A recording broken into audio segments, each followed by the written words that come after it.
A long time ago, there were two cities called Sodom and Gomorrah. There was a lot of evil and unfairness in those cities. The people living there did many wrong things and didn't listen to God. God saw all this and felt very sad. He decided he couldn't let things go on like that.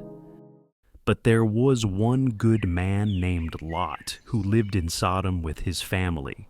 God didn't want to hurt Lot because Lot always tried to do what was right.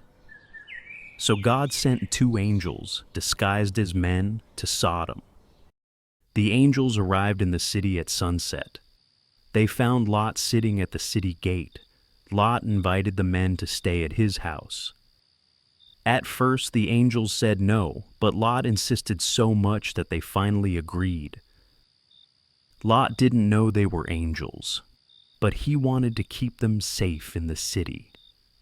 That night, the bad men of Sodom surrounded Lot's house. They wanted Lot to bring out his guests so they could do terrible things to them. Lot went outside and begged the men to leave, but they wouldn't listen. The angels pulled Lot back inside and made the men outside go blind so they couldn't find the door.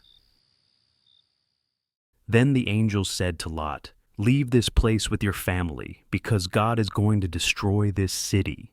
At sunrise, the angels hurried Lot, his wife, and his two daughters, saying, "Run from the city and don't look back. Don't stop in the valley, escape to the mountains, or you'll be destroyed." Lot replied, "There's a small town nearby. Can we run there instead?" The angels agreed and said, "Run there quickly." As soon as Lot and his family reached the town, God sent fire and burning sulfur down on Sodom and Gomorrah. Everything was destroyed. Lot's wife, disobeying the angel's command, looked back to see what was happening to the city. Then she was turned into a pillar of salt.